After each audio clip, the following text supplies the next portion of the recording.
오늘은 고난주간이 시작되는 종료주일입니다.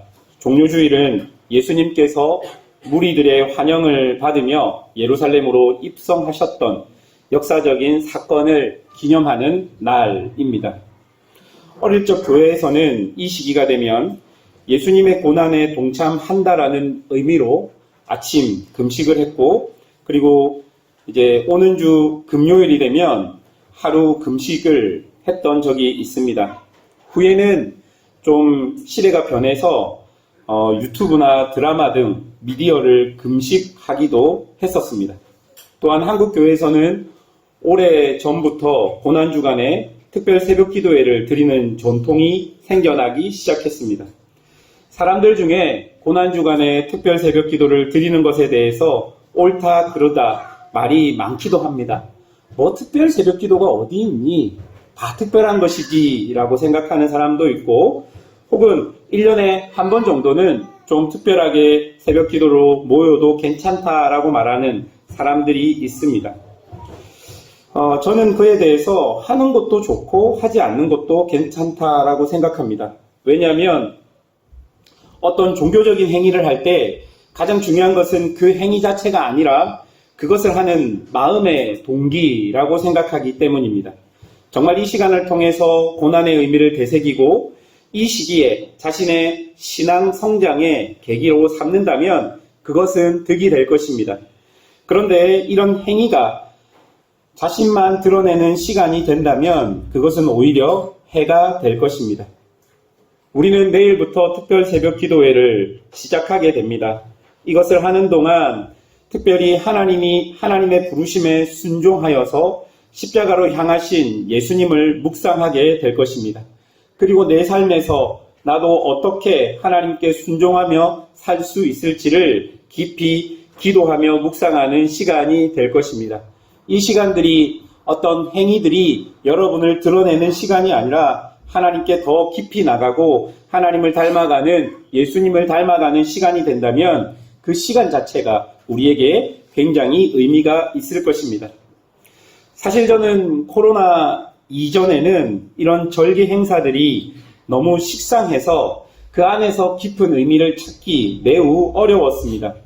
그런데요, 코로나 기간에 한 2년 동안 모임이 제한되면서 교회에서 함께 모여 예배드리는 그 시간과 공간 자체가 너무나 소중하다는 것을 절실하게 깨달았던 적이 있습니다. 이렇게 성도들의 얼굴을 보고 설교를 할 수 있다는 게 얼마나 큰 은혜이고 복인지를 그 코로나 기간 동안 깨달았던 것이죠. 왜냐하면 코로나 기간에는 그 카메라 앞에서 설교를 했고, 카메라 앞에서 설교를 했을 때 제가 설교에 실수를 하면 잠깐만요, 다시 해야 되겠다 이렇게 하니까 조금 느낌이, 그리고 성도들이 없어서 설교의 소통이 안 되는 것을 느꼈기 때문입니다. 그러면서 저는 하나님께서 허락하시는 기간 동안은 가능한 한 의미 있게 예배를 드리는 것이 좋겠다라고 생각했더랬습니다. 또한 아이들에게도 이런 신앙의 전통과 의미를 보여주고 체험하게 하는 것이 매우 중요하겠다라고 생각했습니다. 그래서 이번 고난주간과 부활주간에는 우리가 아이들과 함께 할 수 있는 시간들을 조금 준비했습니다. 여러분도 가정에서 개인적으로 실천할 수 있는 신앙의 행동들을 정하시고 그런 행동들을 실천에 옮기면서 아이들과 함께 이 기간을 보내었으면 좋겠습니다. 그렇게 보낸다면 아이들에게도 이 기간은 분명히 신앙의 추억이 될 것입니다.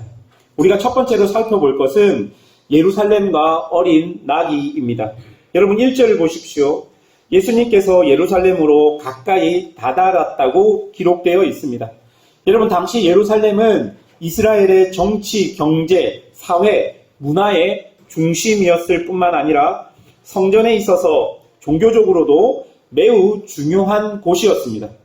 이스라엘 사람들은 메시아가 오시면 예루살렘에 있는 성전에서부터 시작하여서 이스라엘의 나라를 다시 회복하실 것이라고 굳게 믿고 있었던 것입니다. 그런데 여러분, 아이러니하게도 이 예루살렘에는 예수님을 가장 적대시하는 사람들이 모여 있는 곳이기도 했습니다. 대제사장들과 서기관들이 자신들의 종교적인 권력과 지위를 지키려고 하고 있었고, 헤롯 가문과 바리새인들 또한 로마 총독까지 얽혀서 정치적으로도 굉장히 복잡한 곳이 예루살렘이었습니다. 이렇게 예수님은 적대하는 자들이 가장 많은 예루살렘으로 지금 길을 나섰고 그곳으로 향해 가고 있는 것입니다. 예수님은 그 길이 십자가로 향하고 있는 길임을 본인이 분명하게 아셨고, 이미 제자들에게도 예루살렘으로 향해 가면서 이 길은 십자가의 길이라고 예고하신 적도 있었습니다. 그런데 이런 길 위에서 제자들의 반응은 오히려 예수님께서 예루살렘으로 들어가셔서 로마를 쳐 부수고 다시 이스라엘을 회복할 것이며, 그에 따라서 제자들인 자신들도 덩달아 높은 권력을 가지게 될 것이라고 생각했던 것입니다. 여러분, 이런 생각은 그 시대 많은 이스라엘 사람들도 동일하게 가지고 있었습니다. 예수님께서 갈릴리를 떠나서 요단 동쪽으로 옮기십니다. 원래 요단 동쪽으로 옮기셨는데 그때부터 사람들은 예수님께 구름같이 모여들었습니다. 왜냐하면 요단 동쪽이라는 곳은 출애굽한 이스라엘이 여호수아를 필두로 여리고를 점령하기 전에 진을 치고 있었던 곳입니다. 그러니까 이스라엘 사람들에게는 굉장히 역사적인 장소입니다. 그리고 이스라엘 사람들에게는 만약 메시아가 오시면 요단 동쪽에서부터 나타나실 것이고 그곳에서부터 요단강을 건너 유다를 정복할 것이라고 믿고 있었던 것입니다. 그러니 예수님께서 요단 동쪽으로 가니까 이스라엘 사람들은 이제 예수님께서 드디어 메시아의 역할을 감당하시겠다라고 생각하며 그 예수님이 있는 요단 동쪽으로 모이기 시작한 것입니다. 그리고 지금 그 사람들이 예수님과 함께 예루살렘 앞까지 온 것입니다. 그 사람들은 생계를 내팽개치고 이렇게 예수님을 따라 예루살렘까지 온 것입니다. 그들이 이렇게 예수님을 따라 예루살렘으로 온 이유는 한 가지입니다. 어떻게든 자신의 눈으로 로마가 패배하는 것을 직접 눈으로 보고 싶었던 것이죠. 하나님께서 약속하신 메시아가 왔기 때문에 이제 이 예수님이 예루살렘으로 들어가게 되면 예루살렘을 지키고 있던 로마는 당장 무너질 것이다. 나는 그것을 보기 원한다. 그런 마음으로 예수님을 따라 예루살렘까지 오게 된 것입니다. 예수님께서는 아무도 타보지 않은 어린 나귀를 준비하셨습니다. 그리고 예루살렘으로 입성합니다. 여러분, 이것은 예언서 스가랴 9장 9절의 말씀을 예수님께서 성취한 것입니다. 그 9장 9절에 보면 겸손을 베푸시는 그 메시아가 오시면 나귀 새끼를 타고 예루살렘으로 입성할 것이다 라는 예언이 기록되어 있었기 때문입니다. 예수님을 따르는 무리들은 저마다 자신만의 생각과 기대를 품고 예수님을 따랐습니다. 그러나 예수님은 오직 하나님의 뜻, 하나님의 말씀을 이루기 위해서 어린 나귀를 타고 예루살렘으로 입성하고 계시는 모습을 우리가 볼 수 있어야 하는 것이죠. 두 번째로 우리가 살펴볼 것은 사람들이 원하는 메시아에 대한 것입니다. 무리들은 어린 나귀를 타고 온 예수님의 모습을 보고 열광했습니다. 왜냐하면 그들은 오랫동안 메시아를 기다리고 있었습니다. 그렇기 때문에 스가랴서의 예언도 이 사람들은 모두 알고 있었던 것이죠. 그런데 눈앞에서 그 스가랴 9장의 말씀이 이루어지는 것을 보았던 것입니다.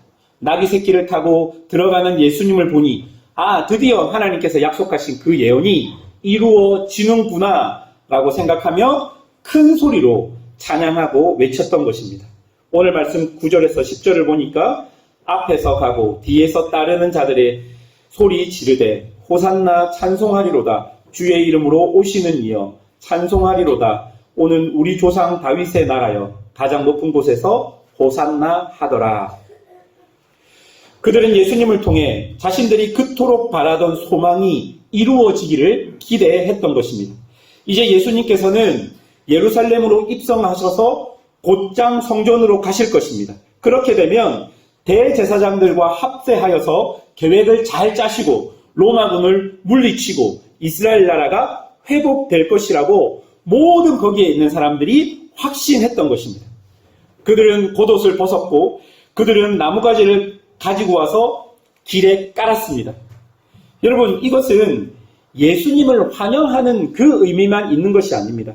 그 겉옷을 깔고 나무가지를 꺾어서 길에 깐다는 것은 전쟁에서 승리해서 돌아온 영웅들을 향해서 그렇게 하는 것이죠. 그것이 그 시대의 전통이었던 것입니다. 이미 그 사람들의 마음은 예수님이 가서 승리할 거야, 그게 아니고요. 예수님이 그렇게 나귀 새끼를 타고 들어가는 장면을 보고 이미 승리하셨다라고 믿었던 것입니다. 그래서 옷을 벗어서 길에 깔고 나무가지를 길에 깔게 되는 것이죠. 그러나 여러분, 예수님은 이런 무리들의 기대와 달리 성전으로 들어가셨지만 아무런 행동을 하지 않으시고 곧바로 베다니로 떠나가셨습니다. 이후에도 예수님은 성전 지도자들, 즉 제사장들과 손을 잡지 않았습니다. 오히려 그들과 논쟁을 벌이며 그들과 맞서게 되는 것입니다. 점점 예수님은 무리들이 기대했던 메시아의 모습과는 거리가 점점 더 멀어지는 것 같은 모습들이 사람들 눈에 띄었던 것입니다. 나귀 새끼를 타고 예루살렘으로 들어갈 때는 모든 사람들이 이제 예수님이 하나님의 뜻을 이루어서 로마를 무너뜨릴 거야 라는 확신에 차 있었는데, 하루가 지나고 성전에 갔지만 아무 일도 없고 오히려 대제사장들의 상들을 뒤엎어 버리는, 둘째 날이 돼도 아무 일도 없고 서기관들을 불러서 논쟁만 하시고, 셋째 날이 돼도 아무 일 없고 바리새인들을 불러서 논쟁하시는 예수님의 모습을 볼 때 사람들은 자신이 기대했던 메시아의 모습이 예수님이 아닐 수 있다는 생각들이 그들의 머릿속에 점점 자리 잡게 된 것입니다. 여러분, 제자들 중에서도 예수님의 이런 행동들이 이해되지 않아서 불만 소리가 분명히 나왔을 것입니다. 여러분, 결국 호산나 호산나 외치던 그들은 일주일도 안 되어 예수님을 십자가에 못 박으라는 군중이 되어버리고 마는 것이죠. 그들은 예수님이 자신들이 원했던 메시아가 아니라는 것을 확인하고 예수님을 십자가에 못 박을 것을 동의했던 것입니다. 사랑하는 여러분, 오늘 본문을 보면 예루살렘에서 자신의 권력을 유지하기 위해 있는 권력자들과 로마의 멸망을 원하며 요단 동쪽에서부터 예수님을 따랐던 무리들, 또한 3년 동안 자신들이 예수님을 잘 보필했다 생각하며 그 3년의 고생이 이제 보상받을 것이라고 믿고 예루살렘으로 향하는 제자들. 여러분, 이 사람들과 자신이 예루살렘으로 가면 십자가에 못 박혀 죽을 것을 알고 계시면서도 자신에게 주어진 하나님의 뜻에 순종하여 십자가로 나아가는 예수님의 모습을 우리가 볼 수 있어야 하는 것입니다. 사랑하는 여러분, 여러분은 지금 어떤 모습으로 신앙생활을 하고 있는지, 권력을 지키기 위한 권력자들, 자신들이 원하는 것을 이루어 줄 수 있는 예수님이라고 생각하고 예수님의 뒤를 요단 동쪽에서부터 따랐던 사람들, 나는 예수님의 제자니까 나는 높은 자리에 올라갈 수 있겠다라는 욕망을 가지고 끝까지 예수님을 따라갔던 제자들, 아니면 하나님의 말씀을 온몸으로 받아내기 위해 순종하며 그 길을 가신 예수님, 여러분은 지금 어떤 신앙의 모습으로 이 자리에 앉아 있는지 오늘 본문이 우리에게 질문하고 있는 것입니다. 세 번째로 우리가 살펴볼 것은 우리에게 필요한 메시아입니다. 예수님은 하나님께서 보내신 진정한 메시아이셨습니다.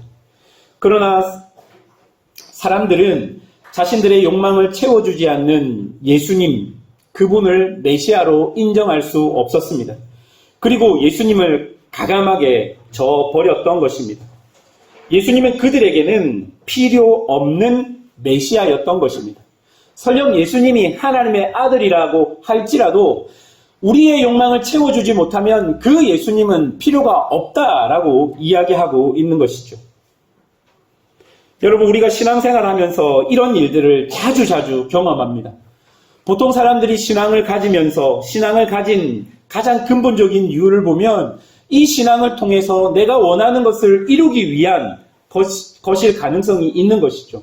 우리가 교회를 다니면서도 우리가 신앙생활을 하면서도 끊임없이 우리에게 유혹과 시험으로 다가오는 것은 네가 가진 신앙으로 이것을 이루어 보라는 사단의 음성이 계속적으로 신앙을 도구화시켜서 우리에게 성경이 말하는 예수님이 아닌 우리가 원하는 예수님을 따르라는 음성으로 들리고 있다는 것입니다. 그러나 예수님은 전혀 다르게 오히려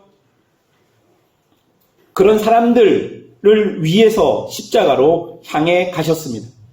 자신을 배신하고 필요 없다 버린 사람들을 위해서, 자신을 모욕하고 무시하고 폭력을 행했던 로마인들을 위해서, 종교적 기득권에 빠져서 하나님의 이름을 망령되이 일컬고 있는 제사장들, 외식에 빠져서 종교적 행위를 통해 자신만 드러내고 싶었던 바리새인들, 3년을 따르던 예수님이 십자가에 못 박히자 모두 도망간 제자들, 예수님의 수제자이지만 예수님을 모른다 욕하며 도망간 베드로, 예수님은 이 모두를 위해 십자가로 향해 못 박히셔서 죽으신 것입니다.